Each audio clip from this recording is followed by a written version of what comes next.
Hello, how's everyone doing? We're here live in the centre of Edinburgh, in the old town, doing to be honest, we finished our interactive ghost walk now.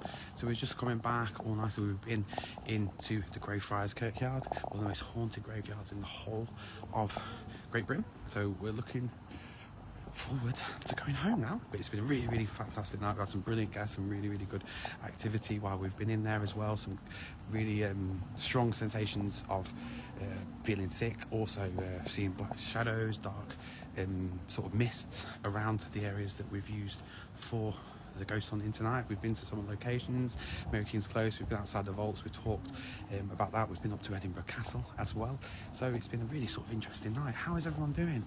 So this is Edinburgh that you can see behind me. So I'm just walking down the street all by myself. So I'm walking on South Breach now as well, right above the vaults, the catacombs of tombs that they have under the streets of the old town in Edinburgh. Now, when they actually built these underground tombs, they didn't waterproof them, so all the water, excuse the language, I can't swear actually because they go on YouTube, all the water seeps through the ceiling actually into the vaults itself, so it's made it very damp, very unhygienic in there during the times that it was used to live there. So it was used as a merchant sort of storage area, building, some wine merchants, spirits, all sorts of different spirits as such, alcohol would be placed in there, and they found out pretty soon that it was pretty useless to use. Now, so I interrupted myself, but show you this Grass Market, Victoria Street. Now this street here is the inspiration, okay, I'll walk down for you, is the inspiration that J.K. Rowling used for Diagon Alley in the Harry Potter stories. So I'll walk down a little bit further so you guys can see. So this is the area, so I'll show you this. I know, sorry the fingers guys, but that building right there, the Quakers old building, that's supposed to be really haunted, and there's a very famous religious gentleman, Puritan, that used to live there. He was well known in the area, and for some reason, one day he just decided to sort of change sides and start being a bit of a Satanist. He's so famous for it that the stories in this area that his cane used to dance with the powers the dark powers of Satanism from this location as well. So that building there is where he used to live. So that window, that second window up there, lights have been seen to sort of manifest from that area many times. So it's really weird. Hey Brad, it's Smile. Who? Hey guys, I hope you're all alright. So I'm going to walk back up now. But yeah, Diagon Alley, that's what that's from. Hello from Virginia, USA. We're going to USA next year. Hopefully next year we're going to go to some of the locations, but you are very welcome on here as well. So we're going to go up. I'll show you some of the castle, some of the most haunted sites so I'm getting the camera a bit mixed up. I need to get a tripod really and carry it around a little bit better really, shouldn't I? So we should have a little bit of a walk up. I'll show you guys what you can see. Across the road. If any of you guys have ever been here, you'll know what it's like and how busy this location normally is. Now look. Just look how dead the streets are. Absolutely. Completely dead. Nothing going on. It's one of the most quiet nights I've ever spent in Edinburgh. It's just a good job that we had so much activity. We're looking forward to being here next weekend as well. We're coming up on Saturday to do our interactive ghost walk next weekend, so that should be proper sort of exciting. We're just walking up to William Brodie's pub, the tavern, that's there right opposite the location that he's supposed to haunt. He was a very famous wealthy gentleman allegedly in the area that copied the keys to the banks and pretty much robbed them. So his wave of crime was discovered and he was executed for it. Let me show you. I'm going to show you the castle. Hello, London, my hometown. Wicked. Yeah, Jack the Ripper ghost hunt that we do in that location as well. So I'm just going to spin it around so you guys can see. That's how quiet Newtown is. So Edinburgh Castle, right at the very top of there. There's supposed to be tunnels underneath where we are, heading all the way down to Holyrood Palace. Now, years ago, they found these tunnels at the base of the dungeon in Edinburgh Castle, they found a small little hole. They were able to fit a small child, a boy, in there. They packed him in, they gave him a bagpipe to play, and they pretty much went, off you go, lad. We can hear you. We can hear, so I'm just checking out, I'm not going to get mugged. Now we're all good. I'm here on my own. We're fine. Yeah, so they sent him off down the Royal Mile. They heard it. It's probably around this area that we're in now. It stopped. They sent a search party after him. Couldn't find him. Never heard of him again. Now, on a cold night, dark, quiet night, just like tonight, allegedly you're supposed to still hear the sound of bagpipes coming from the Royal Mile area in Edinburgh, right where I am now. So really, really famous. So we've got St Giles in front of us.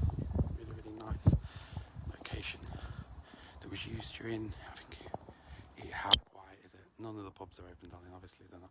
God, that was way too close. None of the pubs are open, obviously, but it's sort of brought on a whole new atmosphere around this location. So St Giles, any guys that are Marvel fans will know that during Infinity War it was filmed at this location as well. So they've got these tiny little closes that run all the way through the middle of the mile. Now these little alleys, people would live in them. There used to be sort of like iron gates that were on every single close.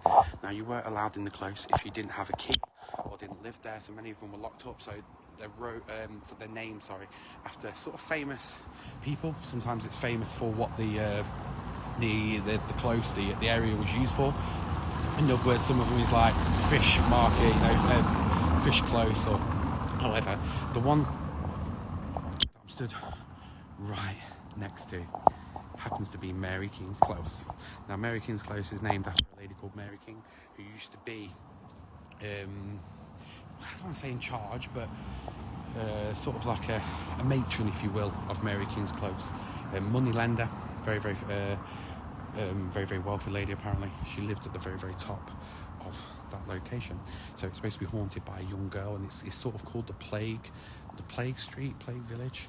Not Plague Village, that's Eam. That's where our friend Paul has been down tonight as well. No, it's sort of like the Plague Street, if you will, an underground sort of road with many, many different houses down there as well. Now, in the 1990s, there was a famous medium from Tokyo that came across, interactive. And if any of you guys know anything about mediums or psychics, they interact, connect with the spirits, the energies,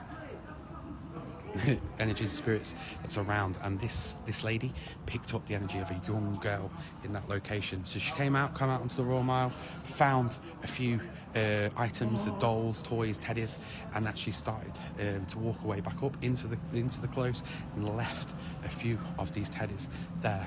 Now, when it sort of became a tradition and everyone's done it, so when you go in there now, there's a big sort of pile of teddies and toys and all sorts that's been left for that little girl there, which is proper nice, I think. Now, we did rock up to it and we did ask for if we could do ghost hunts there and if we could spend some time investigating it, but unfortunately they wouldn't let us do Ouija boards or table tipping or glass, and they wouldn't even let us turn the lights off. So we've been like, it's not really a ghost hunt then. You can't have the lights off, you can't have dark, can you? So yeah, so in other words, that's why we picked the Edinburgh Vaults. So we get to spend a little bit of time with the famous Mr. Boots that's there. So look at this, absolutely fantastic. My little apartment is just behind us as well, so it's quite cool. Right on the Royal Mile, it's a little closer. So yeah, we're just going to have a little bit of a walk down now. We haven't even touched the new town yet, so we're looking forward to getting across there at some point. So I'm just walking down to the Nibley Street area now as well. But you guys, if you've never ever done an interactive ghost walk or ghost hunt with us, you must come along.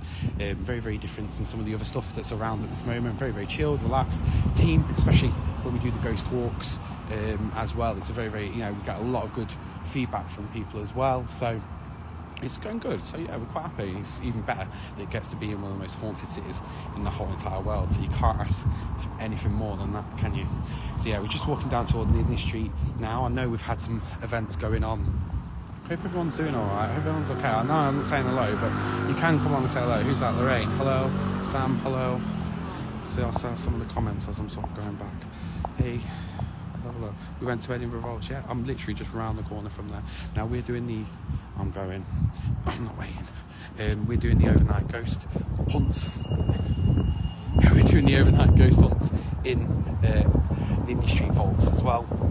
So we're doing that pretty much every 6 weeks, every 2 months next year. So we're looking forward to getting cracking on in 2021. They're our last date, I believe, at the location. Nidney Street is Saturday the 14th. Nidney Street Vaults. Just down there. Okay? Yes, I think our last date that we're doing here is Saturday the 14th of November. And then we're up doing the ghost hunt on Friday the 13th of November. So yeah, we're here next week, and I think we're here on Halloween. So we're here pretty much as we could possibly sort of do.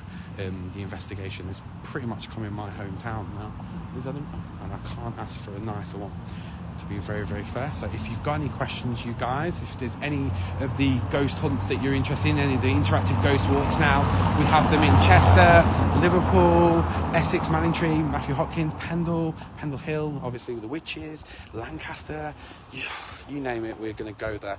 So this is practically the beginning. Obviously we've got, I think we're looking at Glasgow next, Stirling.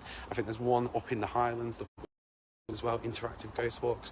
Now the interactive always starts with getting involved, enjoying the ghost hunt. So it's not a history tour, it's not like a tour, it's us, we're ghost hunters, that's what we do. So we take you around and pretty much do our thing. So we invite you to come along and make sure that you join us. Now as far as I know, none of our events are going to cancel.